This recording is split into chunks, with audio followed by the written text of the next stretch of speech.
Welcome to the WebMD Health Discovered podcast. I'm Dr. Neha Pathak, WebMD's Chief Physician Editor for Health and Lifestyle Medicine. For decades, many women have navigated perimenopause and menopause without clear information, effective treatment options, or even validation that what they're experiencing is real.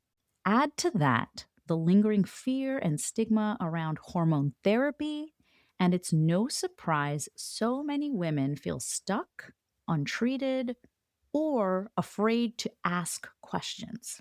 Today, we're sharing part one of a two-part podcast series with Dr. Sharon Malone on perimenopause, menopause, and hormone replacement therapy. We're talking about what actually happens during the menopausal transition, how long that transition can last, why symptoms can feel chaotic and unpredictable, and how outdated interpretations of past research have shaped and, in many cases, limited women's care. This episode is going to provide a lot of context, clarity, and hopefully empowerment. Our goal is for you to better understand your body, evaluate hormone therapy with accurate information, and have more informed conversations with your healthcare provider about what support looks like now, not based on information from 20 years ago. If you're in your 30s, 40s, or 50s and feeling confused by changes in your sleep, mood, memory, weight, or cycles, or if you've been told by your doctor that, well, this is just aging, or your labs are normal, so there's nothing we need to do, this episode is for you. First, let me introduce my guest, Dr. Sharon Malone. Dr. Malone is the Chief Medical Advisor for Alloy Women's Health. She brings decades of clinical and real-life experiences to her treatment of women in the menopausal transition and the post-reproductive years. She's author of Grown Woman Talk and podcast host of The Second Opinion. Welcome to the WebMD Health Discovered podcast, Dr. Malone. Thank you for having me. I'm so excited to have you again because you always help clarify so much for us. But before we jump into our discussion for today, I'd love to ask about your own health discovery in your research or your work with patients around hormone therapy. When I started this over 30 years ago, hormone therapy was very much a part of our conversation and how we counsel postmenopausal women. Then there was sort of a break in 2002 when the Women's Health Initiative, sort of a large pivotal study that changed how we look at hormone therapy and the risks and benefits.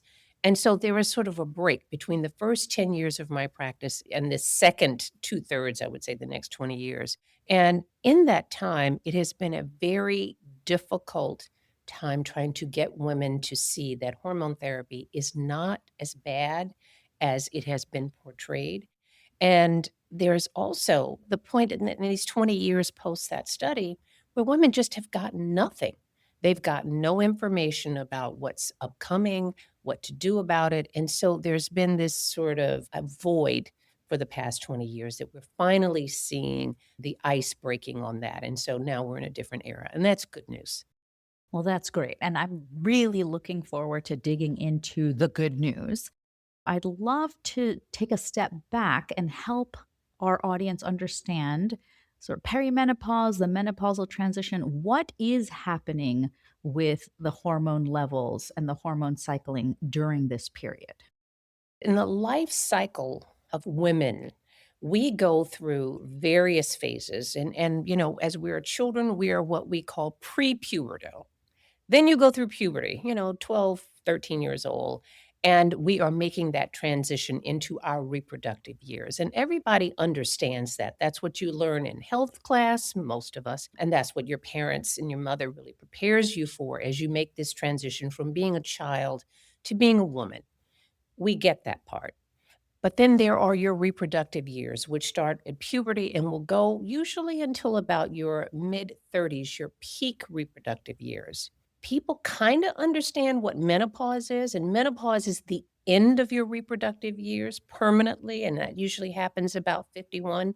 But there's this huge expanse in between. And I think this is where people get a little fuzzy about what that means, and that is perimenopause. And I use the terms interchangeably, perimenopause and the menopausal transition. It is just you are making that transition from your reproductive years to your post reproductive years. Well, the issue is that it doesn't happen orderly. It doesn't happen to women all, at the same age range. It can happen anywhere from your mid 30s until your early 50s as you make this transition. And what's happening to you hormonally at that point is that you are leaving that orderly production of hormones that you have in your reproductive years. And then there is just this sort of wild fluctuations in your hormones. And if I could use an analogy about what's happening in your perimenopausal years, is this. Imagine there's a conversation, always an ongoing conversation between your brain and your ovaries or your reproductive organs. And your brain is given instructions and your ovaries are responding accordingly. Well, when you're in perimenopause, it's the ovaries don't hear as well. So the message doesn't always get through. And when the message doesn't get through, your brain sort of responds by talking louder. So it sends a louder signal. And you're like, huh? Sometimes it works, sometimes it doesn't, and that's where that fluctuation comes in. Once you get to menopause, which in this country, the average age is about 51, your ovaries have gone completely deaf. No matter how loud your brain is talking to them, they are unable to respond. And that's, an analogy, a sort of metaphor for what's happening for us. But that process, when the hearing goes bad and when it stops completely, can last anywhere from 4 to 10 years. So it's not just a point in time. And I think what confuses women so much is because we think of menopause as being, okay, that's the end of your period. Okay, and plus some other symptoms. But there's so many things that happen in perimenopause that really confuse you because there are women who've had IUDs and they don't get periods, or you're on birth control pills and you don't know which periods are yours and which ones are coming from the birth control pills. So we can't use just the end of your periods as the marker for when you have completed that transition.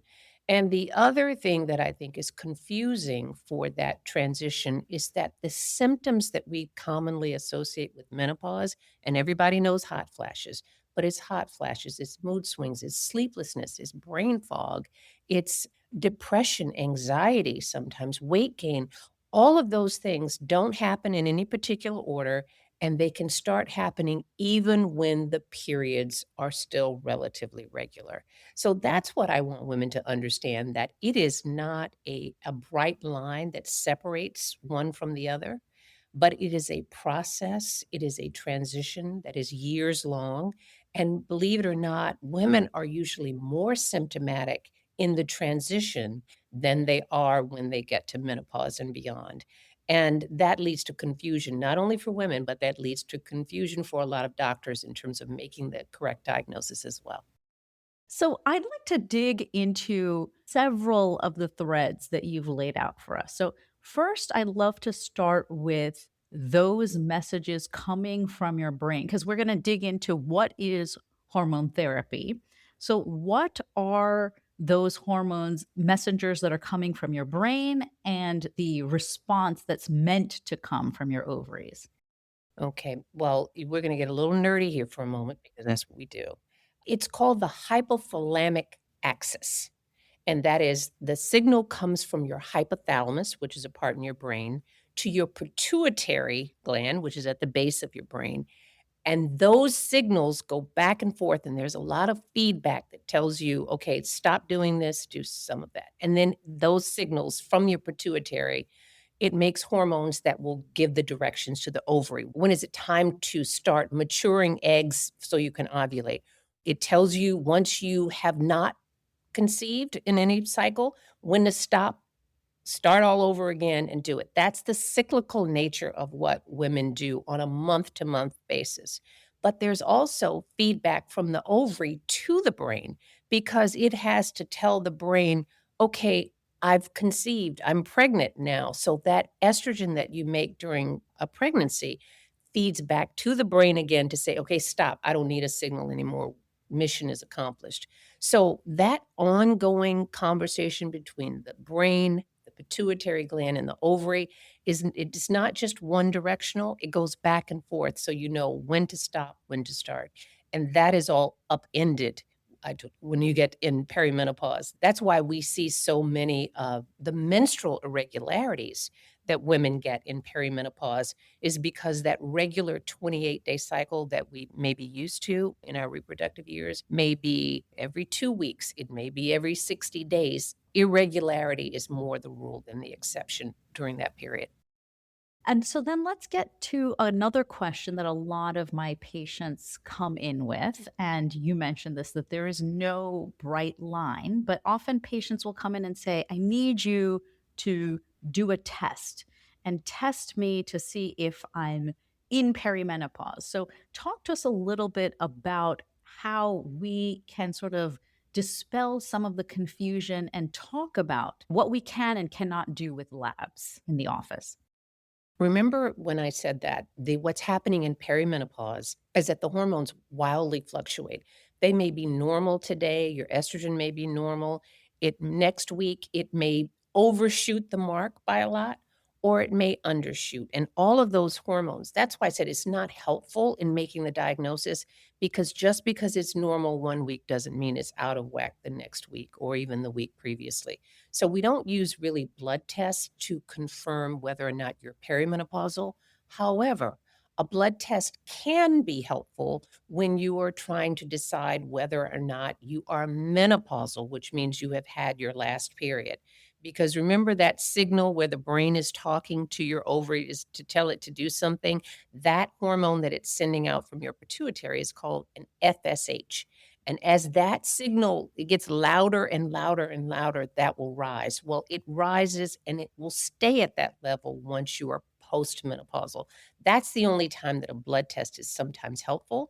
It's helpful for women who've had hysterectomies because remember, we don't have periods always to go by to say, oh, the definition, the medical definition of menopause is when you have had the moment that you have had your last menstrual period because that means you are forever anon will be menopausal. But how do you know when you've had your last period? You don't. Until you look back, it's confirmed by having had a year of no further periods. So that's kind of a diagnosis in retrospect. That's not helpful in the moment. So that is a case where sometimes we will use that blood test when we think someone is truly menopausal and we don't have the period marker to go by. So that's why when I say confusion, there's a lot of confusion in perimenopause because, even though menopause means the end of your fertility, perimenopause means there is a change in your fertility. It is usually less. You are less fertile in your 40s than you were in your 30s. But because of that chaotic ovulation pattern, it is also a time when women think, oh, well, I haven't had a period in 3 months. I must be done. And there are a lot of unintended pregnancies. Because remember, I said your fertility is diminished, it's not gone. Mm. And I can speak to that because my mother was almost 45 years old when I was born. And I would hazard a guess to say that she probably wasn't saying, you know what I need? Another child. I already have 7. 1 more, make it 8, So I can tell you for a fact it does happen, and because of that chaotic nature of what's happening with your hormones, believe it or not, for women who are in perimenopause who do conceive, there is also a higher risk of twins and multiple births in women who are in their 40s, and that is because, again, you're not ovulating 1 egg at a time. Sometimes you're overshoot and your hormones are too high, and now you got 2. So I say that to all my perimenopausal ladies, be careful. Just be careful if that's not what you choose. So I'd love to then dig into really the focus of our discussion today, which is hormone therapy. So help us understand, what does that term encompass in today's world? Well, hormone therapy is the overarching, it is the umbrella that sort of hangs over all of the different therapies that we have. And remember, because we say that perimenopause and menopause are basically hormonal disruptions or the end of hormone production. And that is really what triggers so many of the symptoms that women have. It makes sense that our solution is a hormonal solution. Now, most women will say, oh no, they're so afraid of hormone therapy. And these will be women who've taken birth control pills for 25 years. And believe it or not, birth control pills are one of the options for hormonal therapy as well. And they work really well for women who are in that perimenopausal transition, who not only need relief of their symptoms, but sometimes regulation of their menstrual cycles, because that's also can be terrible. Cycles are either too heavy, too long, or too infrequent.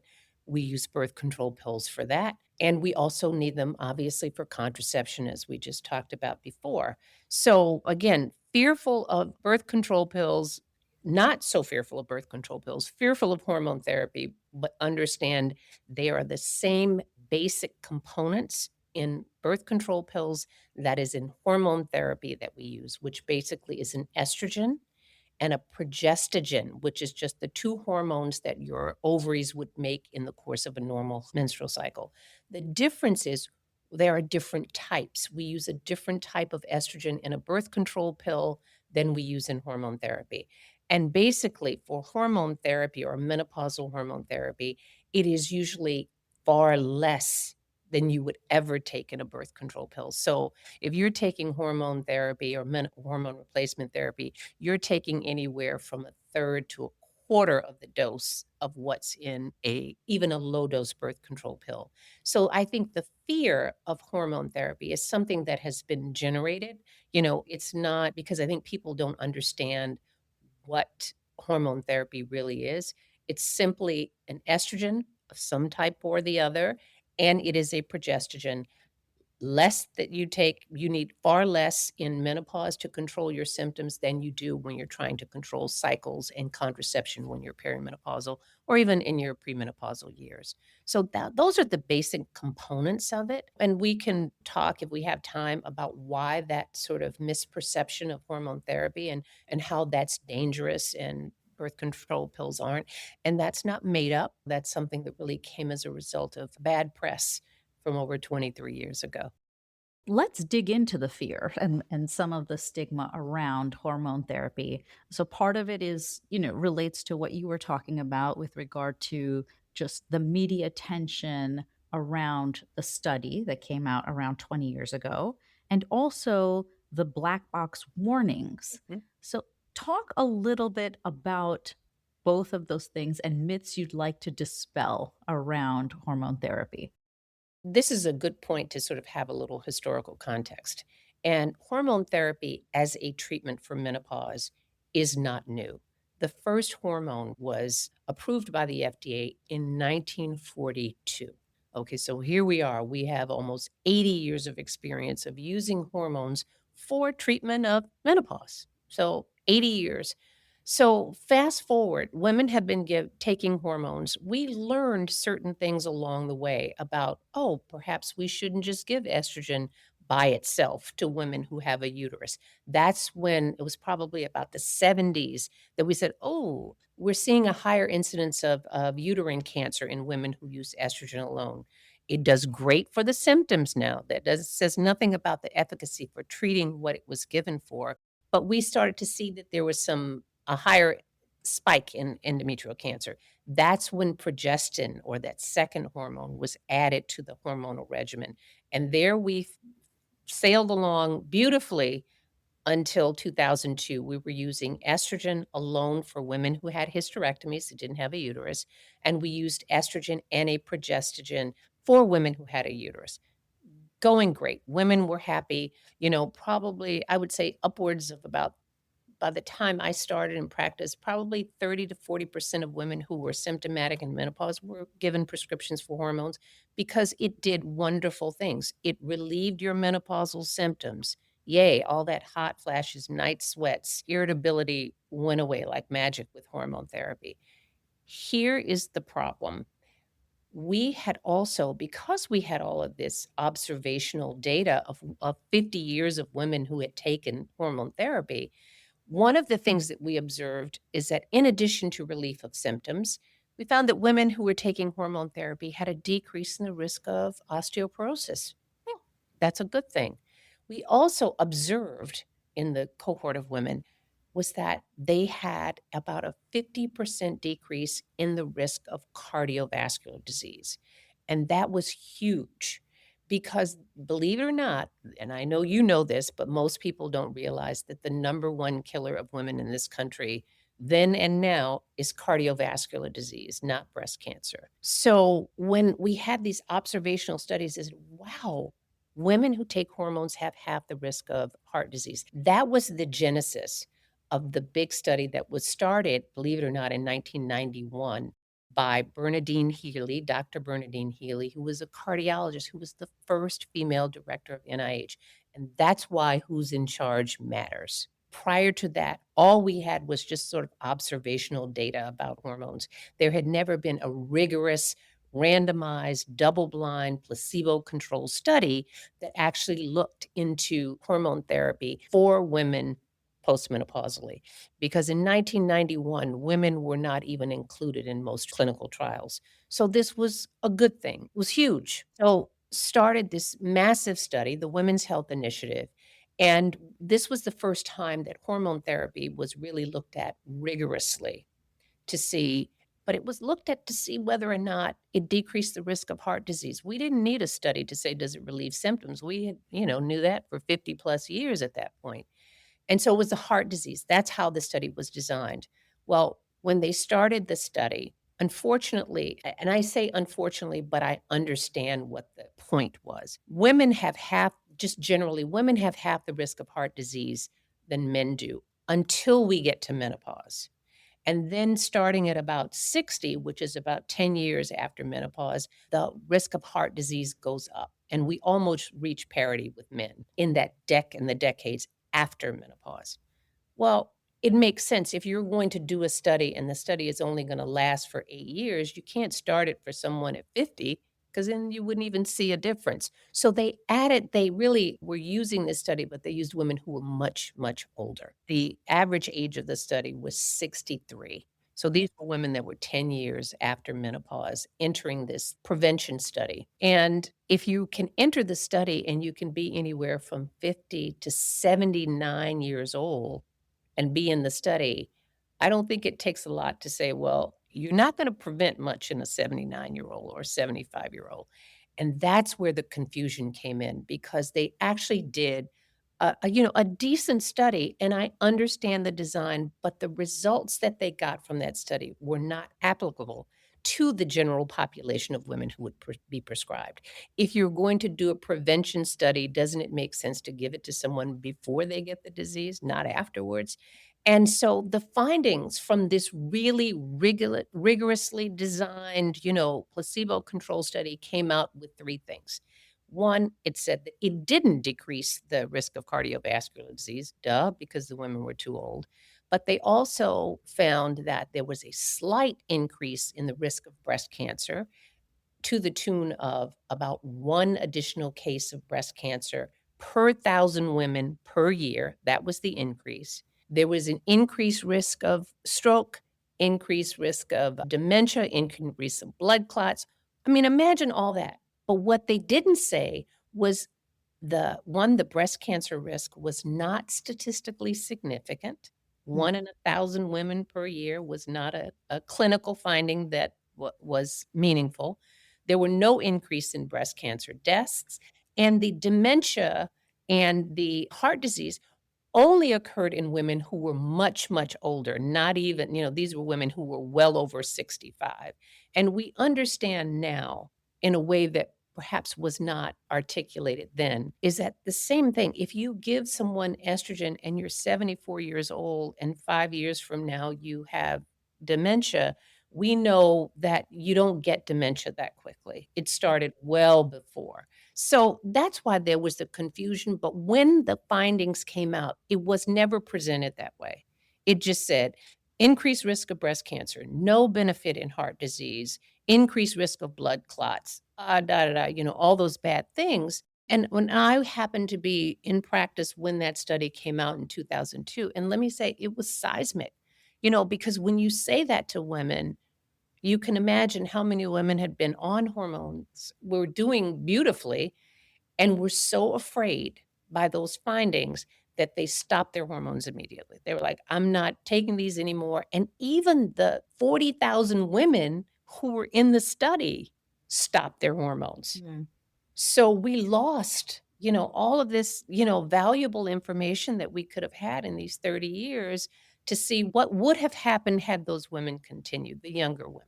But it is from that data and basically that data alone that really warranted the black box warning.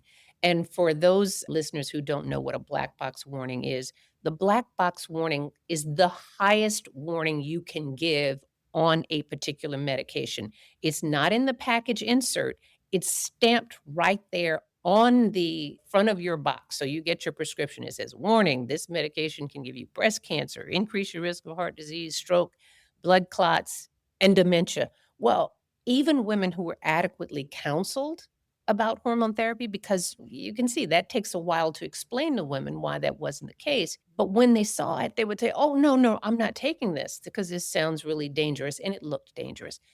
That black box warning was placed on all estrogen products, regardless of dose, regardless of type, regardless of the dimensions of what the hormones were, and a year after the Women's Health Initiative. And there it has stood for another 22 years. And so the big deal now is that the black box warning is going to come off the front of the package of estrogen products, estrogen containing products. Now, are there still risks and benefits? Of course, like any medication, and it will be in the package insert like your high blood pressure medication or your thyroid medication.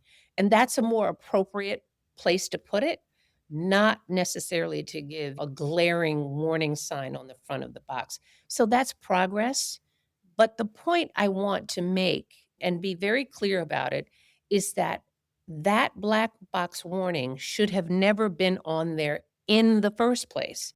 So it's not as if we have discovered some new news about, hormone therapy and what it does. The conversation about the risks and benefits and how we present has been ongoing since 2002. So don't think that, oh my goodness, look at this. I don't want people to get caught up in the politics of it by saying that this is in the same category as a lot of the things that are coming out of the FDA and the CDC now. It's not. Most of us in the medical field who have been doing this for many, many years have been advocating for this since day one. So tell us a little bit more about this advocacy that has been ongoing since 2002. What has that entailed? What were the sort of ways that you really interrogated that study to make this shift again now? Well, I tell you, context is everything. And there was so much drama when they announced the findings from the Women's Health Initiative in 2002. And, they held a press conference, at the National Press Club here in DC, invited all the press in. That's why it was such a big splash. Now, that's not the way study results are announced. Maybe if you were curing cancer, that would be worthwhile, but it wasn't really an appropriate venue. So you have to say, maybe there was an agenda about why you chose to report that way. So that's number one. But the other part about it, and for young people who realize there was a time before the internet, we didn't have access to the journal. So they announced and put this out there, and it went on immediately on all the news medias at, Good Morning America, Today Show, New York Times, everything, headlines. We doctors didn't get the journal for another 10 days. So we didn't even know what to say. We're like, "Oh my god, is it have we gotten this wrong all this time?" So you get it, you read it, and you go, "Okay, it didn't say that. Oh, and that didn't say that. And this doesn't apply to that." And do you know how difficult it is to put that genie back in the bottle after it's already been out there in the press for weeks and it went on? So, those of us who really read it, and you'd be surprised how many people didn't actually read the study, they just took the headlines, and I'm talking about doctors, not patients. They didn't read it, and they didn't get into it and understand it, so they were like, maybe this should stop." Well, when it stopped, it had several very pernicious effects. One, women stopped right away, even women who were doing well. Doctors stopped prescribing. And I think more importantly, research into women's health and hormones stopped, not just in the United States, around the world. So, we've been living in this vacuum for all this time because nobody now wants to do a study about hormone therapy because they assume, well, we already know the answer. What's the point of doing another study? And so we have been at that place, but there are so many people who objected in the room at the time, and I'm talking about the people who were the researchers who were actually collecting the data because there were 40 centers, medical centers across the country. There were 40,000 women in the hormone part of it. And the principal investigators who were conducting these clinical trials, they were not warned. So imagine you're sitting there and they announce it and they say, well, oh yeah, by the way, and the article's already written. They did not involve any of the clinical investigators. I say that to say that's been ongoing. And there have been a lot of us who are out there. And I will say Dr. Jim Simon has been an advocate for reframing this, Dr. Avram Blooming, Dr. Roger Lobo. I mean, these are all people who were heavyweights who knew that this was wrong at the time, but we didn't have social media.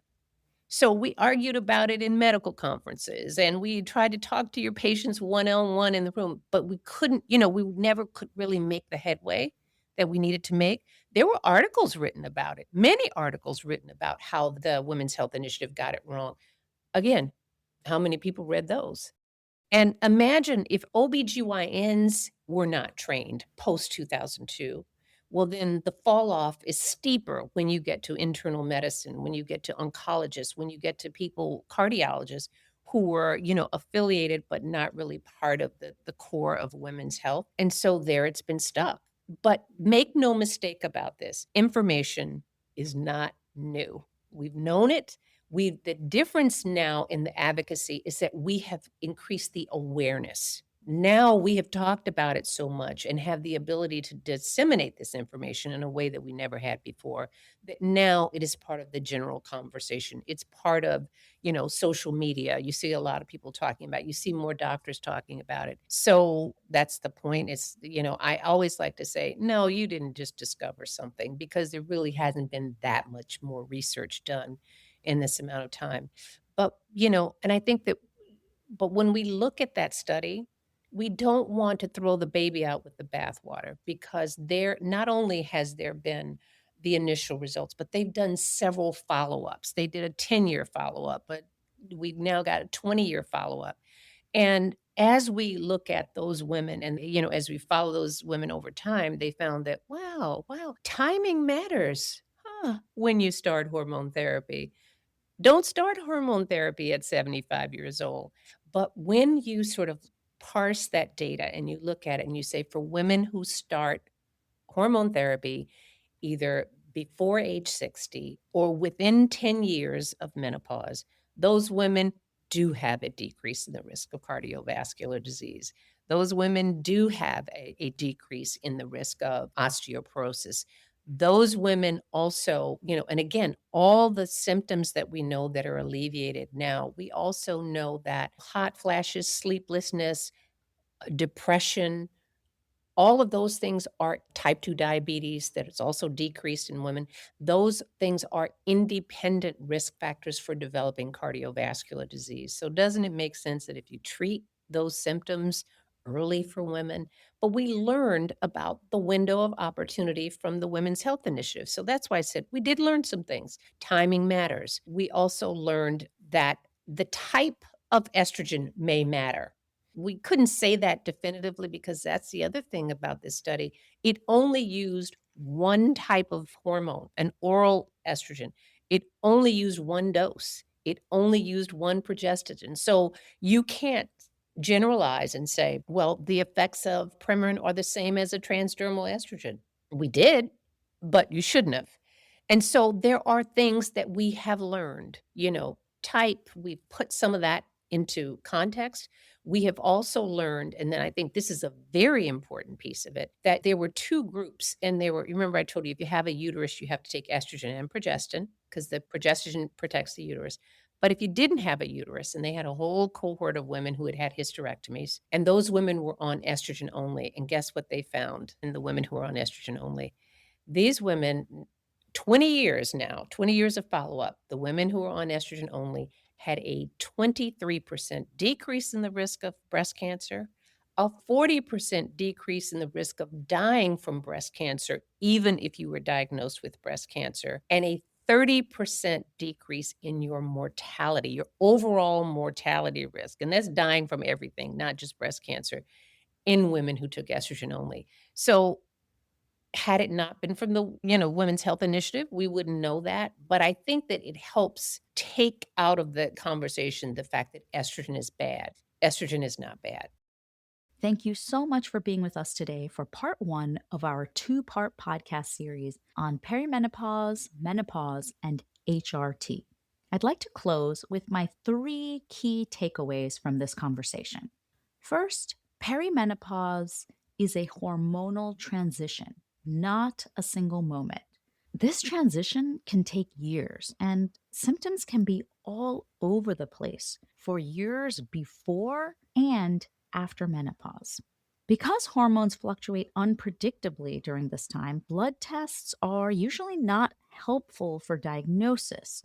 Listening to symptoms and patterns is often far more clinically meaningful, particularly in that long stretch of perimenopause. Second, we've come a long way in our understanding of hormone therapy. Dose, formulation, route of administration, and most importantly, timing matters.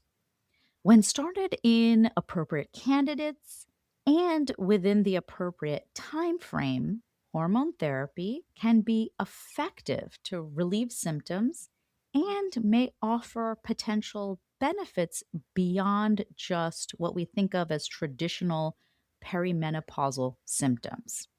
Finally, fear around hormone therapy has been driven largely by misinterpretation and oversimplification of older data.